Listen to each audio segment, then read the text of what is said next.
Congress party का मैं बहुत बहुत धन्यवाद करती हूँ, क्योंकि जब बोलते हैं ना कि बुरे टाइम में पता लगता है कि अपना कौन है।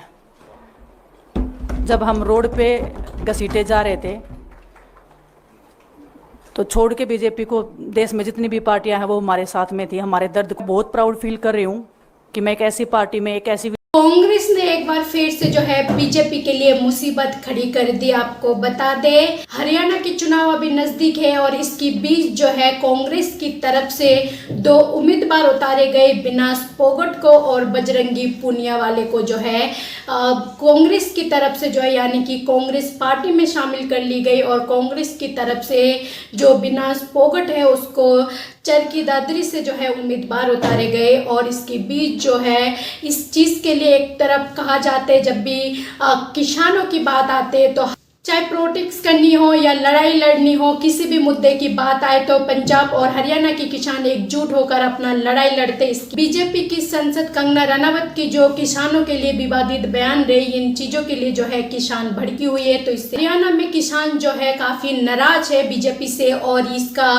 नतीजा जो है पंजाब में भी देखने मिलेंगे। और इसके बीच जो विनाश फोगाट को उतारे गए वो भी अपना बयान देते हुए कांग्रेस की काफी तारीफ करे, जो आपके हर चीज हर परेशानी में जो है कांग्रेस आपकी साथ देते और कांग्रेस जो है वो आपके साथ रहेंगे। क्योंकि जब उस वक्त लड़ाई लड़ रही थी विनाश फोगाट और साक्षी मलिक, इन दोनों की जब लड़ाई चल रही थी, वो बृजभूषण को लेकर जंतर मंतर पर जो लड़ाई लड़ रही थी अपने हक के लिए, उस वक्त भी जो है कांग्रेस ने उनके साथ दिया था। तो इसी बात को लेकर विनाश फोगाट ने कहा है जो कांग्रेस के साथ जो है आपको हर कदम में मिलेंगे और हम जो है अपनी बात पर, अपने वादे पर खड़े उतरेंगे। इस बात को लेकर और क्या कुछ कहा प्रेस कॉन्फ्रेंस में विनाश फोगाट और बजरंगी पूनियावाला, आप एक बार सुनिए। सबसे पहले तो मैं पूरे देशवासियों का बहुत बहुत धन्यवाद कहना चाहती हूँ, आप मीडिया पर्सन्स का भी, क्योंकि आप लोग ही हम लोगों को इतना through out the journey wrestling में आपने सपोर्ट किया है। तो मैं उम्मीद करती हूँ कि मैं आपकी उम्मीदों पे खरा उतरूँ बिल्कुल। और कांग्रेस पार्टी का मैं बहुत बहुत धन्यवाद करती हूँ, क्योंकि जब बोलते हैं ना कि बुरे टाइम में पता लगता है कि अपना कौन है। जब हम रोड पे घसीटे जा रहे थे तो छोड़ के बीजेपी को देश में जितनी भी पार्टियां हैं वो हमारे साथ में थी। हमारे दर्द को समझ पा रही थी, हमारे आंसुओं को समझ पा रही थी। मैं बहुत प्राउड फील कर रही हूँ कि मैं एक ऐसी पार्टी में, एक ऐसी विचारधारा में हूँ जो महिलाओं के साथ हो रहा अन्याय और उनके साथ बुरे बर्ताव के खिलाफ खड़ी है। वो लड़ाई लड़ने के तैयार है, सड़क से लेकर संसद तक। और मैं विश्वास दिलाती हूँ पूरे देशवासियों को, जो मेहनत, जो लगन से हमने रेसलिंग में काम किया है, हम चाहते हैं कि देश के हर एक नागरिक को जो दर्द, जो तकलीफ हमने झेली है, खासकर महिलाओं के लिए, हर एक उस महिला के साथ में हम खड़े हैं जो अपने आप को लाचार, अपने आप को बेबस समझती है। रेसलिंग में मैंने पूरा कोशिश किया कि मैं जितनी भी महिलाओं को, छोटी बच्चियों को इंस्पायर कर सकती हूँ। मैं चाहती तो मैं जंतर मंतर पे रेसलिंग छोड़ सकती थी और सभी लोग भी मान रहे थे, पूरा देश इस चीज़ को विश्वास कर रहा था, क्योंकि बीजेपी आईटी सेल ने उस चीज़ को साबित करने की कोशिश की थी कि हम चले हुए कारतूस हैं, हम ख़त्म हो गए हैं, हम पॉलिटिक्स कर रहे हैं। उन्होंने बोला मैं नेशनल नहीं खेलना चाहती, मैंने नेशनल चैंपियनशिप खेला।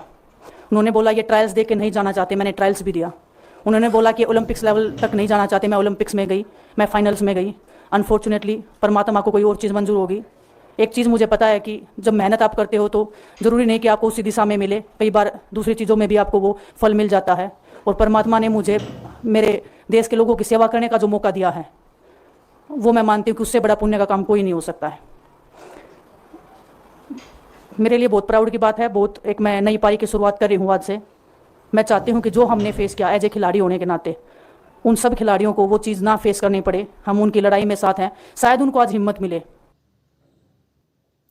बिल्कुल चुनाव की एंड टाइम पर जो है कांग्रेस ने इस तरह की फैसला लिया। जब तक राजनीतिक गलियारों में सिर्फ चर्चा हो रही थी जो विनाश फोगाट को जो है कांग्रेस की तरफ से उम्मीदवार उतारे जा सकते, लेकिन एंड टाइम पर जो है कांग्रेस ने घोषित कर विनाश फोगाट और बजरंगी पूनियावाला को जो है दोनों को अपनी पार्टी में शामिल कर लिए और दोनों को हरियाणा से उम्मीदवार उतारे गए। अब देखना यह है पड़ला हरियाणा में किसका भारी रहने वाला है।